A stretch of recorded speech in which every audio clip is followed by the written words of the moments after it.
Oke, baiklah. Terima kasih, Mas Komang Agus. Saya izin share screen ya, kakak-kakak dari Himatika dan teman-teman dari Himatika. Iya, dipersilakan. Oke. Apakah screen saya sudah terlihat, teman-teman? Terlihat. Oke, baiklah. Terima kasih, Kak. Sekarang kita masuk ke materi yang selanjutnya, yaitu estimasi selang. Oke, penduga selang. Tapi sebelumnya, ini kan udah pernah kita bahas ya. Karena ini ada dua materi. Yang pertama, estimasi selang dan ada uji hipotesis. Nah, kedua ini kan dua-duanya sudah pernah kita bahas di Statdas. Jadi mungkin di sini kita nyoroti bagian yang statementnya saja. Oke, sekarang kita masuk ke estimasi selang. Oke, misalkan kita punya ini sebagai sampel acak dari populasi katakanlah X yang menyebar dengan fungsi kepekatan peluang yang bergantung pada theta, di mana theta ini tidak kita ketahui. Nah, misalnya kita ingin mengetahui penduga selang bagi theta, ini sebenarnya theta begini ya, theta dengan peluang 1 min alfa, maka penduga itu adalah selang ini sebenarnya. Jadi dari L sampai U. L ini maksudnya lower, yang U ini maksudnya upper. Dengan L kecil sama dengan U tentu saja. Sedemikian sehingga persamaan satu ini terjadi, yaitu bahwa peluang bahwa nilai theta itu berada pada kedua di antara kedua titik ini itu akan bernilai 1 min alfa. Nah, pada persamaan satu, ini tutup kurung ya, peluang ini menyatakan bahwa parameter theta berada di antara selang acak tersebut dengan peluang 1 min alfa. Nah, alfa 1 min alfa ini selanjutnya akan disebut sebagai koefisien kepercayaan. Nah, setelah diperoleh realisasi sampel tadi, karena di sini kan masih berupa variabel ya, masih X besar, nanti realisasinya adalah X kecil di sini, dia kita sebut sebagai selang kepercayaan, tidak lagi sebagai selang acak di situ. Selang kepercayaan 100 kali 1 min alfa persen bagi parameter theta. Oke, kita lanjut. Oke, selang ini sebenarnya bisa memuat nilai sesungguhnya dari parameter theta, atau bisa juga sebenarnya tidak memuat nilai sesungguhnya dari parameter theta. Nah, apa yang sebenarnya terjadi di sini yaitu ketika kemudian kita mengambil uh, koefisien kepercayaannya tadi itu sebesar 1 min alfa, atau kita mengambil alfa tertentu seperti itu, maka ketika kita menarik sampel sebanyak K kali, maka harapan kita adalah secara ekspektasi akan ada 1 min alfa dikali K dari M selang, ini kok M ya? Ini K ya mestinya. Dari K selang kepercayaan yang terbentuk. Karena kan kita menarik sampelnya sebanyak K kali, maka akan ada uh, K buah selang yang bisa mengandung dan bisa tidak mengandung. Nah, misalnya ini adalah nilai dari parameter theta, maka selang-selang ini akan ada yang mengandung, ada yang tidak mengandung. Kalau misalnya kita tarik 100 kali, maka sejumlah alfa itu tidak akan 100 kali, ini kok persennya? 100 kali, maka sejumlah alfa dari selang ini akan tidak menangkap sesungguhnya nilai dari parameter theta. Oke, kita lanjut ke materi selanjutnya. Oke, di sini ada contoh soalnya. Ini kok nggak bisa ya? Oh ya.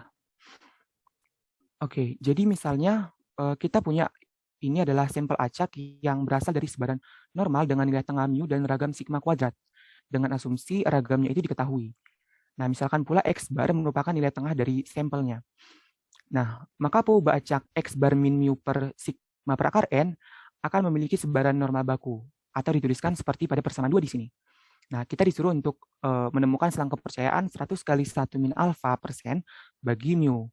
Nah, ini nanti akan menghasilkan rumus ya, tentu saja menghasilkan formulasi yang mana ini akan kita gunakan ketika ada soal kasus nantinya. Oke, saya hapus dulu.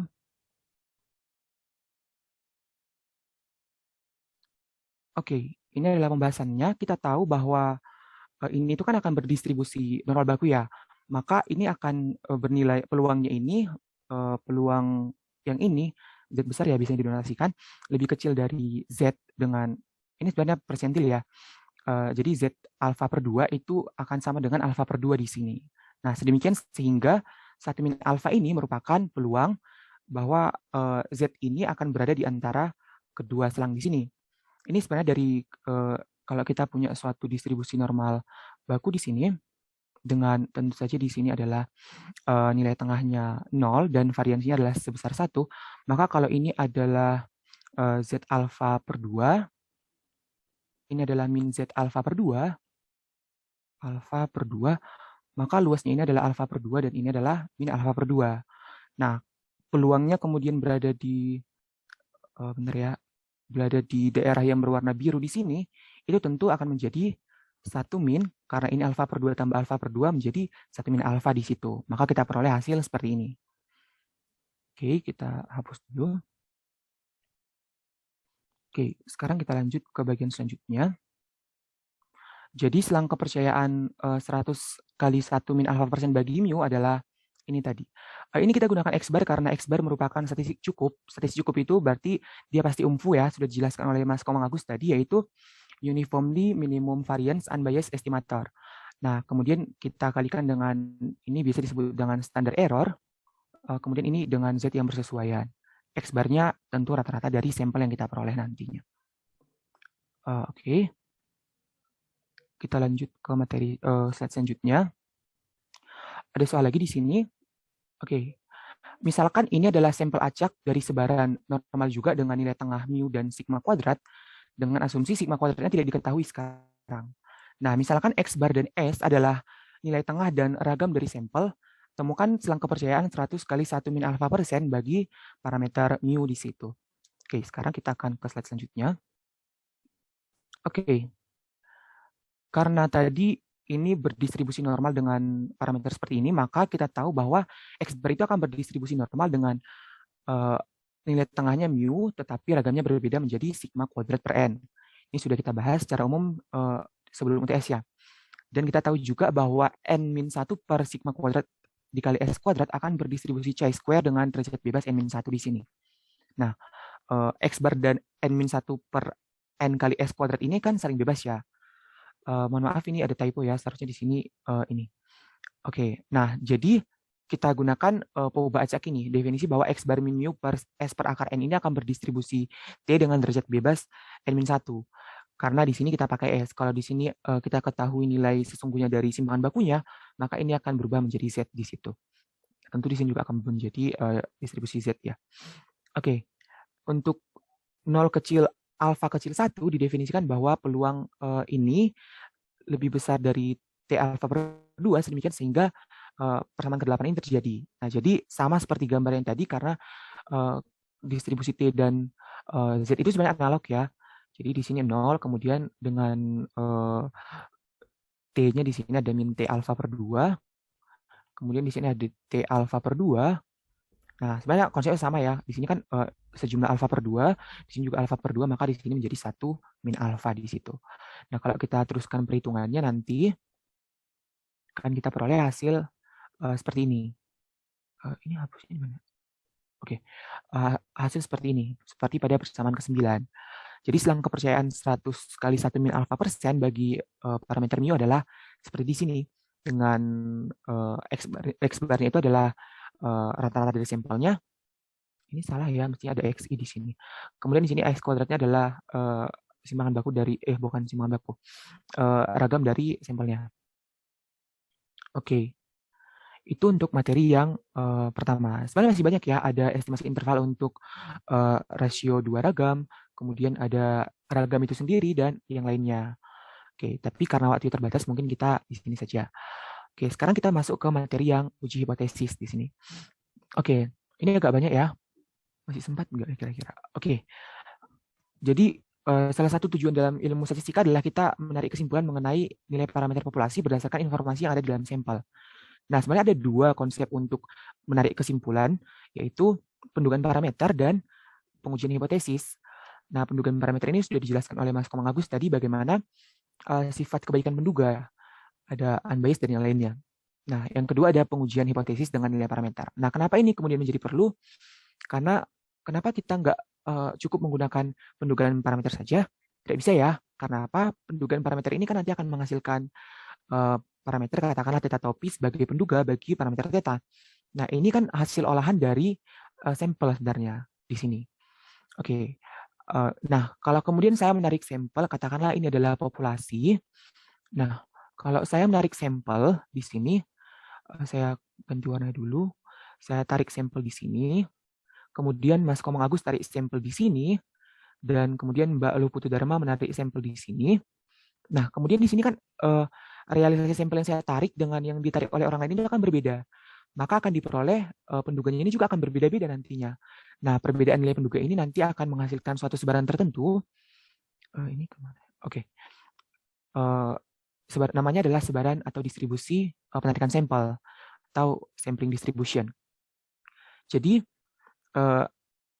padahal dengan kita melakukan estimasi penduga tadi itu tidak mencakup tidak mengakomodir sifat dari sebaran penarikan sampel di sini. Nah, sifat ini diakomodir dalam konsep uji hipotesis, yaitu tadi tentang sebaran penarikan sampelnya di situ. Oke, kita lanjut. Oke, ini mengenai hipotesis. Hipotesis itu sebenarnya adalah asumsi ya, jadi bisa diterima atau ditolak. Nah, prosedur untuk menerima atau menolaknya disebut dengan uji hipotesis. Nah, jadi sebenarnya bukan masalah benar atau salah ya, tapi terima atau tolak. Karena satu-satunya cara untuk mendapatkan nilai parameter yang benar adalah dengan mengamati keseluruhan populasi. Nah, namun kan ini nggak mungkin untuk dilakukan. Nah, peneliti umumnya hanya mengamati satu kelompok sampel saja yang terambil secara acak dari populasi. Nah, jika pengamatan dalam sampel tidak selaras dengan pernyataan yang diformulasikan dalam hipotesis, maka hipotesis akan ditolak. Oke, ada dua macam hipotesis, yaitu hipotesis nol dan hipotesis alternatif. Hipotesis nol ini menunjukkan parameter itu terrealisasi karena ada faktor yang random. Ya, jadi hanya terrealisasi begitu saja. Sementara hipotesis alternatif ini adalah kita percaya ada perlakuan di situ atau ada hal yang tidak random di situ atau hal yang sengaja dilakukan. Contohnya adalah pada pelemparan koin setimbang dengan asumsi bahwa koin tersebut setimbang, maka peluang munculnya gambar dan angka adalah sama 50-50. Kalau ini berarti percobaan Bernoulli kalau kita coba sekali dan kalau kita coba beberapa kali menjadi percobaan binomial. Nah, ketika ada kecurigaan bahwa koin dirubah sedemikian sehingga peluang munculnya gambar itu menjadi lebih besar atau lebih kecil dari peluang munculnya angka. Ini diubah gimana? Saya juga bisa bayangkan sebenarnya di mana diubahnya. Tapi pokoknya kita menjadi curiga bahwa peluang munculnya salah satu sisi itu menjadi lebih besar dari sisi yang lain. Nah, kecurigaan kita itu tergambar pada parameter P yang tidak lagi sama dengan 0,5. Jadi ditangkap pada hipotesis alternatifnya di situ. Oke, kita lanjut. Nah, ini contoh yang lain pada kasus yang berhubungan dengan sebaran normal. Misalnya mu sama dengan mu0, jadi yang membuat sama dengan itu bisa kita taruh di hipotesis 0. Nah, hipotesis ini nanti akan kita uji berdasarkan pengamatan pada sampel. Oke. Ini juga ada tipe hipotesis berdasarkan kenyataan. Yang pertama, hipotesis sederhana jika dia menyatakan secara eksplisit nilai dari parameternya di situ. Jadi ada unsur sama dengan, atau besar sama dengan, atau kecil sama dengan. Hipotesis komposit tidak didefinisikan secara gamblang. Contohnya ada pada goodness test of fit atau uji kesesuaian model. Ini banyak kita gunakan di analisis regresi ya kemarin. Misalnya pada uji-uji yang berkaitan dengan asumsi normalitas residual. Misalnya ada uji Lilienfors dan uji Glomorov-Smirnov di situ. Nah, di situ kan H0-nya itu residual berdistribusi normal. Tapi tidak diketahui parameter dari distribusi normal itu sekian, tidak dinyatakan secara gamblang. Nah, apalagi H1-nya, H1-nya kan hanya residual tidak berdistribusi normal, maka itu merupakan hipotesis komposit di situ. Oke. Tapi ini nggak apa-apa ya, kalau hipotesis 0 dan hipotesis 1 tadi harus ada, tapi kalau ini nggak apa-apa kalau salah satu yang ada. Oke. Nah, ini contohnya. Misalnya ada seorang penemu obat mengatakan bahwa tingkat keberhasilan vaksin saya itu lebih dari 50%. Nah, kita melakukan penelitian untuk membuktikan bahwa pernyataan tersebut nggak benar. Tingkat keberhasilannya nggak sampai 50%. Jadi kita kayak negatif thinking dulu lah ya di sini. Tapi ya wajar-wajar saja sebenarnya, karena kan produsen biasanya kasih tahu yang baik-baiknya. Nah, melalui sampel, kita lakukan percobaan terhadap 15 tikus yang telah divaksin. Lalu diekspos ya bahasanya kalau di analisis data survival. Lalu dia diekspos virus. Nah, katakanlah X adalah peubah acak yang menunjukkan banyaknya tikus yang tidak terinfeksi setelah diberi vaksin. Lalu diekspos virus tadi. Nah, karena hanya ada dua kemungkinan hasil, yaitu terinfeksi atau tidak, maka percobaan ini adalah percobaan binomial. Dengan parameter N-nya 15 dan peluang suksesnya itu adalah sejumlah P. Nah, kemudian, katakanlah kita ingin melakukan uji hipotesis terhadap klaim yang tadi, maka hipotesis nolnya adalah P sama dengan 0,5 atau P besar sama dengan 0,5. Ini beberapa buku nulisnya gini, kalau di bukunya Ben dan Engelhardt itu nulisnya gini, tapi ada juga yang gini. Oke, Ini merupakan hipotesis sederhana karena ada pernyataan langsungnya, dan hipotesis satunya adalah P lebih kecil dari 0,5. Jadi hipotesis 0 dan hipotesis 1 ini harus saling disjoin. Oke, pernyataan dari peneliti kita tetapkan, pernyataan dari peneliti tadi itu kan bahwa dia sebenarnya nggak nyampe 0,5, itu kita taruh di hipotesis 1 atau hipotesis alternatif. Maka hipotesis alternatif ini sering juga disebut sebagai hipotesis penelitian. Oke, kita lanjut ke slide selanjutnya. Selanjutnya adalah langkah-langkahnya itu kita harus melakukan formulasi teori, yaitu pernyataan mengenai nilai parameter pada hipotesis 0 dan hipotesis satunya nanti. Oke, dari sampelnya nanti kita akan peroleh statistik uji yang bersesuaian dengan penduga parameternya. Nah, kalau sesuai dengan teori pada hipotesis tersebut, kita terima hipotesisnya. Tapi kalau tidak sesuai,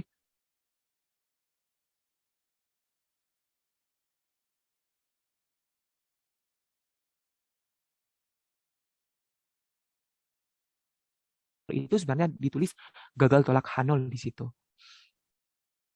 Oke, ini adalah elemen-elemen dalam uji hipotesis. Yang pertama, tentu hipotesis yang akan kita uji, yaitu teori dari peneliti diletakkan di hipotesis 1 biasanya, itu hipotesis riset. Oke, sampel ini merupakan alat untuk mencari dukungan pada H1. Nah, dukungan terhadap H1 artinya adalah kurangnya bukti terhadap H0. Ya, sebenarnya membawa kita pada penolakan kepada H0. Nah, tidak adanya dukungan terhadap H1, gagal tolak H0, ya membawa kita terpaksa menerima H0-nya di sini. Nggak terpaksa sih, tapi kan ada buktinya ya. Oke, statistik ujinya adalah fungsi dari pengamatan dalam sampel yang bersesuaian dengan penduganya nanti. Nah, pada contoh yang tadi itu, X-nya di situ kita gunakan statistiknya, yaitu banyaknya tikus yang tidak terinfeksi. Kalau di ini namanya biasanya kita pakai istilah survive ya, kalau di analisis data survival. Oke, daerah penolakan atau rejection region yaitu himpunan nilai-nilai statistik uji di mana H0-nya ditolak. Nah, menentukan RR ini tergantung dari sifat percobaannya dan tergantung formulasi dari hipotesisnya nanti. Oke, ini contoh 2 sebenarnya masih lanjutan dari contoh 1 tadi. Nah, ini kan tadi formulasi hipotesisnya. Statistik ujinya adalah X di situ. Karena menyebar secara binomial dengan N sama dengan 15 dan parameter peluang sukses berjumlah P, maka kemungkinan nilai realisasi X itu adalah X-nya ini adalah 0 sampai 15. Kalau 0 berarti semua tikusnya kena virus ya, semua tikusnya. Nah, kalau 1 berarti ada 14 yang kena virus, dan kalau 15 di sini berarti semua berhasil tidak kena virus. Nah, himpunan nilai-nilai X yang kecil tidak sesuai dong dengan pernyataan pada hipotesis 0 di sini. Kenapa? Bagaimana mungkin kita percaya bahwa peluang tikusnya itu berhasil atau efikasi vaksinnya itu peluang efikasi vaksinnya itu tinggi atau efikasi vaksinnya itu tinggi, padahal pada kenyataannya tikusnya itu kena semua misalnya di sini, kena semua setelah dikasih vaksin. Nah, kan itu tidak masuk akal ya, maka ini masuk dalam daerah penolakan. Nah, himpunan XX yang kecil ini merupakan daerah penolakan. Batasnya sampai K nanti. K ini apa? Sebenarnya konstanta umum nanti yang akan kita peroleh penentuannya itu dari uji rasio likelihood berdasarkan Lehmann-Niemann-Pearson di situ. Oke, kita lanjut. Nah, ini misalnya ada contoh tentang dua populasi. Misalnya tujuannya adalah untuk membuktikan bahwa perlakuan A memberikan efek yang lebih besar daripada perlakuan B. Oke, populasi pertama adalah kita tarik sampel lalu kita lakukan treatment A, di sampel kedua kita lakukan treatment B. Nah, tujuan kita kan ini akan dinyatakan dalam H1-nya nanti. Maka formulasi H0 dan H1-nya adalah seperti ini. Oke, saya hapus dulu. Di H1-nya nanti mu1 lebih besar dari mu2 karena tujuan kita tadi membuktikan bahwa treatment pertama ya di situ parameternya mu1 ya, dan treatment kedua atau treatment B itu lebih besar efeknya dari treatment A di situ. Nah, maka kita rumuskan hipotesisnya seperti ini. Nah, statistiknya adalah fungsi dari X1 dan X2 tentu saja, yaitu penduga bagi mu1 dikurang penduga bagi mu2, yaitu X bar 1 min X bar 2. Nah, sesuai sifat bahwa X bar 1 ini, X bar 1 min X bar 2 akan berdistribusi normal dengan nilai tengah seperti ini dan variansinya seperti ini. Tapi nanti ini sudah kita bahas di teori penarikan sampel, bahwa ini nanti akan sama dengan variansi dari X bar 1 Jadi ditambah karena nanti ada unsur kuadrat di situ, ditambah variansi dari X bar 2. Kalau dia independen, tapi kalau dia tidak independen atau dependen ya, itu akan ada embel-embel kovarian nanti di belakangnya. Maka kita bentuk statistik uji seperti ini, yaitu X bar 1 min X bar 2 dikurang dengan selisih mu-nya dibagi dengan standar errornya di sini, akar dari variansinya. Nah, ini akan menjadi seperti ini. Kenapa ini bisa tereduksi yang atas? Ini karena di hipotesis 0 ini kan sebenarnya ini tadi sebenarnya menangkap nilai dari mu1 sama dengan mu2 ya. Maka beberapa buku menulisnya langsung begini. Nah, kalau mu1 sama dengan mu2, maka ini akan bernilai 0 di sini. Maka kita reduksi menjadi seperti ini. Nah, bentuk ini sebenarnya sudah kita pakai ya di dalam analisis regresi dalam konsep uji parsial atau uji simultan juga, yaitu tentang keterkaitan antara beta sebagai, misalnya di sini kita punya regresi klasik ya, alfa tambah beta X. Untuk menguji apakah memang benar X ini ada kaitannya dengan Y di sini, maka kita gunakan apakah betanya ini sama dengan 0. Nah, kalau kita ingat di situ kan statistik ujinya kita pakai sebenarnya beta topi dikurangi beta dibagi dengan standar errornya di situ. Tapi karena di dalam hipotesis nolnya dinyatakan betanya itu adalah 0, maka kita tinggal pakai beta topi per standar errornya di situ dalam menentukan uji-ujinya di situ. Oke, saya hapus dulu. Oke, ini contoh lanjutannya masih. Oke, daerah penolakannya adalah nilai statistik yang positif dan bernilai besar, yaitu kalau X bar 1 min X bar 2 ini bernilai besar, itu akan kita tolak. Kenapa? Sepertinya terbalik ya. Sesuai sifat percobaan, nilai statistik yang positif dan bernilai besar. X bar 1 min X bar 2 kalau dia besar itu berarti treatment 1 memang lebih besar ya dari treatment 2. Berarti di situ silakan disesuaikan sendiri nanti. Oke, selanjutnya adalah Liemann person. Di sini kan tadi kita harus ini ya, harus menentukan K-nya di mana tadi? Di sini. Nah, konsep menentukan K ini nanti akan kita dapatkan di dalam uji rasio likelihood yang bersesuaian dengan Liemann person di sini. Oke. Dengan lema ini, keputusan tolak terima H0 berdasarkan statistik dihitung dari sampelnya nanti. Nah, statistik ini dapat berupa banyaknya kejadian sukses pada N percobaan Bernoulli, kemudian rataan sampel pada percobaan yang melibatkan sebaran normal, dan lain-lain sesuai sifat percobaannya. Nah, himpunan nilai-nilai statistik tersebut bisa dibedakan menjadi dua. Nilai-nilai yang membawa kita pada penerimaan H0 sebagai daerah penerimaan, dan nilai-nilai yang membawa kita pada penolakan H0 sebagai daerah penolakan, atau RR, Rejection Region. Beberapa buku menulisnya sebagai Critical Region. Nah, jika statistik hasil perhitungan dari sampel yang terrealisasi berada pada daerah penerimaan, ya kita harus terima H0 dong. Nah, demikian pula sebaliknya, artinya kalau dia berada pada daerah penolakan, kita harus tolak H0. Oke, konsekuensi dari penentuan daerah-daerah tersebut adalah kita punya dua tipe kesalahan, yaitu kita tolak H0 yang benar atau kita tolak H0 yang salah. Nah, ini nanti akan dinyatakan sebagai alfa dan beta. Alfa ini kata lainnya nanti adalah taraf signifikansi. Nah, kedua tipe kesalahan tersebut dinyatakan dalam pernyataan peluang. Dengan Liemann person ini, daerah penolakan ditentukan sedemikian agar diperoleh kombinasi dari alfa dan beta yang sekecil mungkin. Oke.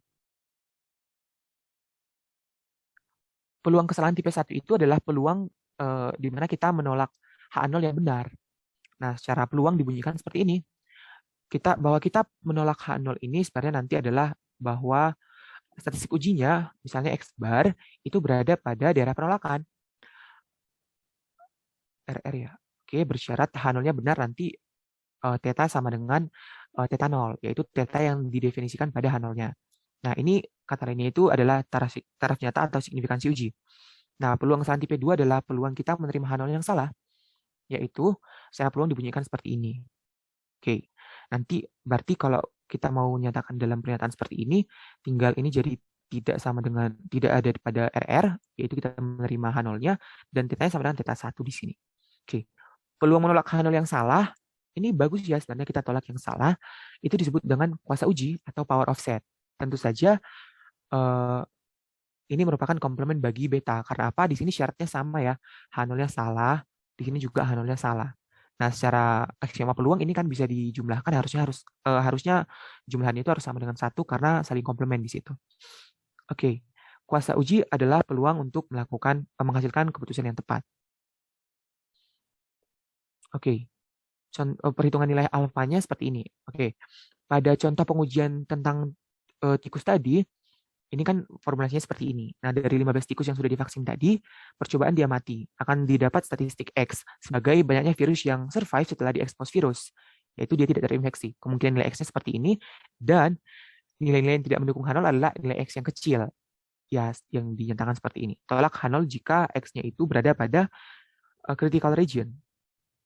Oke, nah, kalau sebenarnya kita bisa saja menetapkan RR-nya itu berapa saja. Nah, di sini kalau kita ambil RR-nya itu X kecil sama dengan 2, karena dia konstanta sembarang ya, maka kita akan peroleh alfa itu sebagai peluang tolak H0 bersyarat H0-nya benar. Nah, nilai X di dalam RR inilah yang membawa kita pada penolakan H0. Karena kalau dia di dalam RR atau rejection region itu kan kita tolak H0. Padahal H0-nya benar di sini. Maka kita peroleh peluang X kecil sama dengan 2 bersyarat P sama dengan 0,5. Nah, ini kan sudah ada ya teorinya. Tinggal kita lakukan saja perhitungannya. X-nya itu berdistribusi binomial 15 N-nya dan peluang P-nya itu 0,5. Nah, maka alfanya ini adalah jumlahannya di sini. Bisa menggunakan table, bisa menggunakan Excel, atau bagi yang suka pakai R silahkan, boleh-boleh saja. Nah, kita peroleh alfanya itu adalah sekian, sangat kecil ya sebenarnya. Artinya adalah kalau kita melakukan berapa ini? 1, 2, 3, 1000 kali penarikan 1000 kali penarikan kesimpulan, ada 3 kali secara ekspektasi kita menolak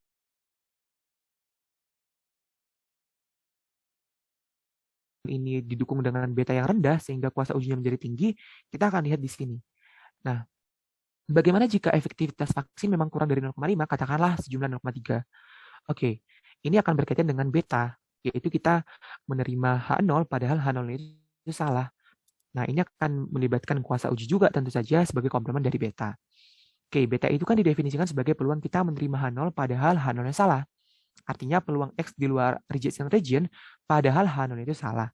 Nah, karena tadi kita ambil P-nya itu 0,3, kita tinggal buat saja, kita terjemahkan ke dalam bahasa peluang seperti ini, lalu kita hitung peluangnya seperti pada persamaan yang ini. Oke, bisa menggunakan tabel, tapi kalau menggunakan tabel ini, kalau pakai yang kumulatif, ini harus satu kurang ya. Bisa pakai Excel, bisa pakai yang lain juga. Oke, nah kita peroleh hasilnya cukup tinggi di sini. Artinya di sini adalah, kalau kita melakukan 100 kali, misalnya 100 kali penarikan kesimpulan, 87 kali salah. Kesalahannya itu adalah kita menerima H0, padahal H0 itu salah. Kita menerima H0 yang salah sebanyak 80 kali. Nah, ini kan bahaya ya. Kita terima H0 berarti kita mengatakan vaksinnya itu memang efektif, padahal tidak efektif. Ini kan bahaya. Mungkin nanti teman-teman yang setelah lulus dari aktu akan kerja di BPOM akan banyak berurusan dengan hal yang seperti ini. Tapi tentu saja lebih kompleks ya. Oke, jadi kita akan melihat bahwa yang tadi itu adalah pernyataan penemu vaksin hampir selalu dinyatakan benar dengan peluangnya itu 0,8732 walaupun keefektifan vaksin hanya 0,3. Artinya dengan K sama dengan 2 memang nilai alfanya kecil tapi betanya sangat tinggi. Nah, ini akan ditunjukkan bahwa hasil ini mengarah pada kuasa uji yang kecil yaitu 0,1268. Nah, pada dasarnya di sini kita perlu untuk mengurangi nilai beta ya. Untuk mengurangi nilai beta itu adalah kita harus memperbesar RR-nya. Tapi ketika kita memperbesar RR-nya, konsekuensinya adalah nilai alfanya akan membesar di situ. Oke, ketika kita perbesar misalnya menjadi RR-nya itu adalah kita pilih K-nya itu 5, kita peroleh hasil seperti ini. Oke, peluang tolak H0 padahal H0-nya benar. RR-nya ini di sini. Tolak H0 berarti dia berada pada daerah penolakan. Berarti kita taruh ini ke sini.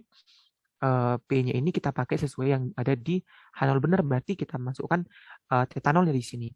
Nah, karena X berdistribusi binomial, sama seperti yang tadi kita peroleh hasil seperti ini. Artinya adalah dari 100 kali penarikan kesimpulan, ada 15 kali secara ekspektasi kita melakukan kesalahan. Tapi nilai ini jauh lebih kecil dibanding yang 80 kali tadi ya. Nah, bagaimana dengan betanya? Tapi memang tadi membesar ya alfanya. Nah, dengan betanya, kita ambil tadi sama dia 0,3. Tadi juga kan kita ambil 0,3. Nah, dengan perhitungan yang sama kita peroleh betanya jauh mengecil di sini 0,2784. Nah, mengurangi kesalahan tipe 2 artinya meningkatkan kesalahan tipe 1. Tapi ya ini kan lebih optimal dibanding yang lebih jomplang tadi. Nah, keseimbangan dari dua kesalahan tercapai apabila alfa dan beta sama besarnya. Salah satu metodenya adalah perbesar ukuran sampel. Nah, apakah sebenarnya kita harus melakukannya secara trial and error seperti tadi? Tidak ya. Jadi nanti ada yang disebut dengan uji rasio likelihood untuk menghasilkan kuasa uji yang terbesar, yaitu uji paling kuasa, yaitu uji yang menghasilkan uh, power yang paling tinggi di situ. Oke, sekarang kita masuk ke bagian yang kedua, masih di uji hipotesis. Oke, ini sekarang kita masuk ke konsep lemma Niemann Pearson. Oke, ini saya pindahkan dulu. Oke, optimal test. Jadi uji optimal adalah penentuan daerah penolakan untuk alfa tertentu sehingga kuasa ujinya menjadi paling besar di situ. Nah, untuk H0 dan H1 di mana keduanya adalah hipotesis sederhana. Nah, kalau nanti dia tidak hipotesis sederhana, kita tangkap saja salah satu nilainya yang ingin kita uji optimal testnya. Nah, digunakan uji rasio likelihood seperti ini. Jadi likelihood-nya kita rasiokan dengan yang ada di hipotesis 0, kita letakkan sebagai pembilang di sini dan penyebutnya yang ada di hipotesis alternatif. Nah, uji optimal diperoleh pada rasio yang kecil, di mana sampel lebih mungkin berasal dari populasi dengan parameter yang dinyatakan di H1. Masuk akal ya? Karena kalau ini kecil, berarti katakanlah misalnya, ini bukan maksudku, misalnya 0,3 misalnya, berarti lebih besar yang ini ya. Likelihood itu kan fungsi kemungkinan. Berarti lebih mungkin populasinya itu berasal dari distribusi dengan parameter theta A dibanding theta 0 karena likelihood-nya lebih tinggi atau fungsi kemungkinannya lebih tinggi. Oke, lanjutkan. Oke. Konsepnya di sini adalah berdasar ini sampel ya. Oke. Pada uji hipotesis H0 dan H1 yang seperti ini, berdasarkan sampel dari populasi dengan parameter theta untuk alfa tertentu, uji yang memaksimumkan kuasa uji atau yang meminimumkan beta pada theta A adalah memiliki daerah penolakan RR yang ditentukan sebagai berikut. K-nya ini sebenarnya konstantan sembarang, namun harus kita sesuaikan nanti dengan alfanya di situ. Oke, K ini akan dipilih sedemikian sehingga peluang kesalahan tipe 1 menjadi sebesar alfa. Uji tersebut adalah uji paling kuasa untuk H0 versus H1 di antara semua uji untuk H0 versus H1 pada sampel berukuran N dengan taraf nyata yang sama, yaitu sebesar alfa. Nah, uji dengan penentuan RR tersebut adalah uji dengan peluang kesalahan tipe 2 yang paling kecil. Jadi kalau kita sudah pakai seperti ini, disesuaikan dengan alfa, nanti akan dijamin oleh lemma Niemann-Pearson bahwa itu akan menghasilkan kuasa uji yang tertinggi atau beta yang terkecil di situ. Oke. Contohnya adalah penentuan uji paling kuasa pada uji hipotesis proporsi. Oke, ini akan kelihatan bagaimana kita mengambilkannya. Misalnya kita ambil sampel acak berukuran 10, diamati jumlah sukses. Berarti berdistribusi binomial ya dengan n-nya 10 dan parameter jumlah sukses tertentu. Misalnya H0-nya adalah P sama dengan 0,5, H1-nya adalah P sama dengan 0,3 di sini. Nah, nggak apa-apa ya, keduanya saling disjoin di sini. Nah, karena berdistribusi binomial, maka kita peroleh likelihood-nya seperti ini. Oke, karena ini agak banyak, jadi kita gunakan bantuan Excel di sini. Fungsinya seperti ini, mungkin nanti teman-teman bisa coba sendiri. Nah, ini 10 ini dari N-nya, ini dari peluang P-nya di sini yang dinyatakan dalam H0, karena ini untuk P 0,5 di sini. Dan false ini menyatakan dia bukan merupakan fungsi kumulatif. Oke, untuk P 0,3 seperti ini. Kita peroleh rasio likelihood-nya seperti ini. Artinya apa di sini? Bahwa untuk rasio likelihood yang kecil ini tercapai sampai sebelum 3 di sini. Nah, K kita pilih agar alfanya menjadi sesuai keinginan kita. Misalnya kita mau ambil alfanya itu adalah 0,05, maka kita lihat di sini, kita harus pilih K-nya sama dengan 2. Kenapa? Karena likelihood-nya di sini bernilai dekat dengan 0,05 itu adalah yang dekat di sini sebenarnya. Di 2 ini. Kalau kita jumlahkan ini dengan ini, kita peroleh hasil yang ada di sini. 0,054. Kalau sampai ke sini dia sudah 17 sekian persen. Kalau di sini masih 0,01 berarti berapa ini ya? 1 sekian persen lah. Oke. Nah, maka kita ambil K-nya sama dengan 2 di situ. Untuk teman-teman yang ngerjain proyek kemarin yang di kelas B, secara mungkin mengalami ini juga ya kemarin. Ngerjainnya. Oke. Selanjutnya, apabila kita gunakan formulasi yang lain, di sini misalnya kita ambil hipotesis tandingannya itu adalah P-nya 0,8 di sini. Maka kita lakukan juga hal yang sama, lalu kita sama juga di sini formulasinya, hanya saja P-nya disesuaikan. Nah, rasio likelihood-nya kita lihat di sini, maka kita peroleh jumlahannya ini, kalau kita mau ambil alfanya 0,05 di sini, kita lihat harus dari yang paling kanan dulu. Kenapa? Karena kita akan menolak H0 kalau eh, ini kan tadi H1-nya itu yang lebih besar ya. Kita akan menolak H0 kalau eh, nilai-nilai pada statistik uji itu besar, karena H0 ini yang lebih kecil ya di situ. Ini uji yang arah kanan dia. Jadi kita ambil dari arah kanan. Nah, kalau kita lihat di sini jumlahnya itu paling dekat ketika K-nya sama dengan 8 di sini, yaitu 0,054. Kalau di sini hampir bersesuaian dengan yang tadi ya. Maka kita pilih K sama dengan 8 di sini. Oke. Nah, itu juga berlaku pada kemudian kalau kita mau ngambil dari sebaran yang sembarang. Katakanlah dari populasi yang seperti ini, kita formulasikan theta dan theta theta 0 di sini dan theta A di sini. Tapi sebenarnya sama-sama theta ya, cuman untuk menulisnya nanti kita pakai theta 0 dan theta A di sini. Lalu kita lakukan uji rasio likelihood, ini harus lebih kecil dari K. Nah, agar ini lebih kecil dari K, kebetulan kita substitusikan saja nilai dari theta di sini pada theta di sini. Theta 0 di sini dari sini, dan theta A di sini dari formulasi pada hipotesis alternatifnya. Lalu kita substitusi juga ke sini dan ke sini. Karena kebetulan di sini tetanya 1, maka ini menjadi 1 ya. Maka kita peroleh hasil seperti ini. 1 per 2X kecil K, maka X besar 1 per 2K.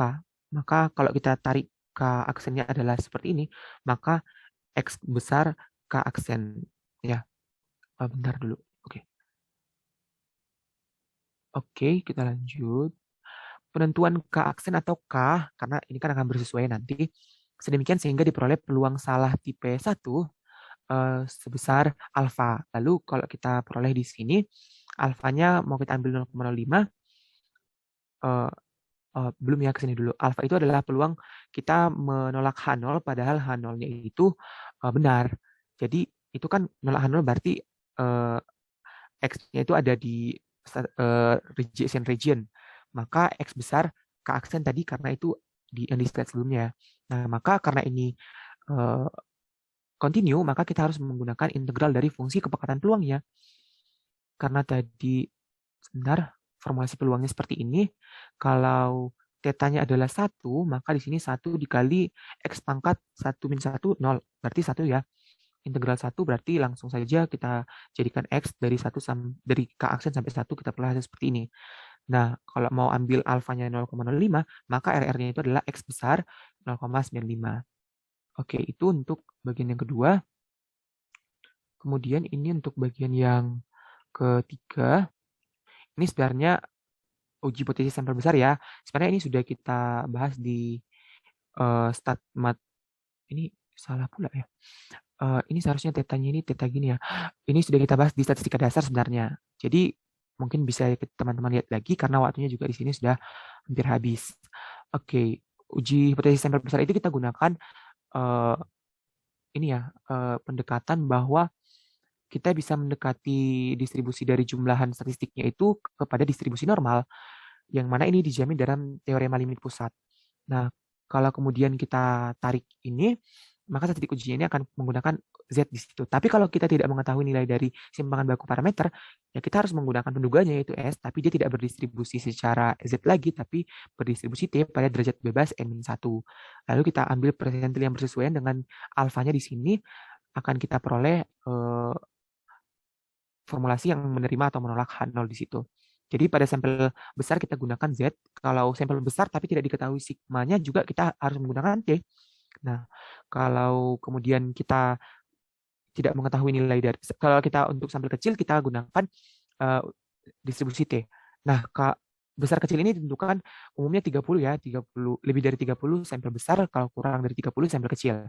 Ini contohnya sebuah mesin harus diperbaiki jika memproduksi lebih dari 10% produk cacat setiap hari. Setiap 1 hari. Nah, dari sampel berukuran 115 item cacat, nah operator mengatakan bahwa mesin harus diperbaiki. Apakah sampel mendukung keputusan operator jika kesalahan tipe 1 yang ditoleransi adalah 1% di sini? Oke, kita akan lihat misalnya X adalah perubahan acak yang menunjukkan banyaknya item yang cacat dari 100 item tersampel tadi. Tujuan dari penelitiannya adalah mendukung keputusan memperbaiki mesin tadi, karena proporsi cacatnya sudah lebih dari 10%. Statistik yang kita gunakan adalah P topi sebagai X per N. Ini seharusnya X kecil ya realisasinya. Oh, tapi nggak apa-apa juga. X besar ya, karena belum kita iniin belum kita ketahui. Oke, jika H0-nya benar, maka P topi ini akan berdistribusi normal dengan derajat bebas yang ada di sini. P0 dan sigma kuadrat yang bersesuaian di sini. Oke, maka kita akan peroleh eh, ini ini sebenarnya munculnya dari sigma kuadrat dari eh, ini kan dari distribusi apa ya namanya binomial itu kan 1/1 kok 1/P dikali 1/P atau Q kata lainnya dibagi dengan N di sini karena kita mengamati X bar di sini sebenarnya ya, proporsinya di situ. Oke, kita peroleh 0,03. Oke, RR-nya di situ akan kita peroleh seperti ini perhitungannya. Nah, ini sebenarnya dari mana? Ini kita lakukan perhitungan seperti tadi, tapi pada fungsi kepekatan peluang yang normal. Nah, hasilnya seperti ini. Ini akan agak ribet. Saya juga tidak buat di sini karena ribet, karena akan melibatkan transformasi lens di situ. Nah, sesuai konsep, resistance region-nya adalah seperti ini. Oke, maka kita peroleh hasil dari perhitungan bahwa H0 akan ditolak ketika RR-nya itu adalah P topinya itu lebih dari 1,699. Nah, ini kan sebenarnya hampir 1,7 ya, 1,7%. Tadi 10 ya, 10 sampel ya, berarti 1,7 dari 10, 1,7 per 10 berarti kira-kira kalau dari 100 dia menjadi 17 ya. Jika dari 100 item tersampel ditemukan 17 yang cacat. Nah, padahal tadi dari 100 sampel itu hanya ditemui 15 yang cacat, maka P-topinya adalah 0,15 di sini. Oke, karena itu kita tidak bisa menerima hipotesis yang diformulasikan di dalam sebenarnya hipotesis yang diformulasikan di dalam H0. Kita tidak bisa sebentar ya. Oke, P-topinya kan tadi 0,15, yaitu tidak berada pada daerah penolakan. Keputusannya adalah kita terima H0 bahwa mesin tidak perlu diperbaiki. Karena tadi tujuannya kan untuk mesin perlu diperbaiki sesuai pernyataan dari operator. Maka itu kita tetapkan pada hipotesis risetnya, yaitu hipotesis 1. Oke, sampel yang diperoleh tidak mendukung keputusan operator untuk memperbaiki mesin. Nah, jadi kalau seandainya nanti dilakukan penarikan sampel dengan 17 item yang cacat, baru kita bisa menolak H0-nya, yaitu bahwa kita harus memperbaiki mesinnya pada tingkat alfa yang sama atau pada tingkat alfa yang sama di situ. Oke, sekian dulu untuk materi dari saya. Selanjutnya mungkin ke Q&A ya, tanya jawab. Saya izin stop share dulu ya teman-teman.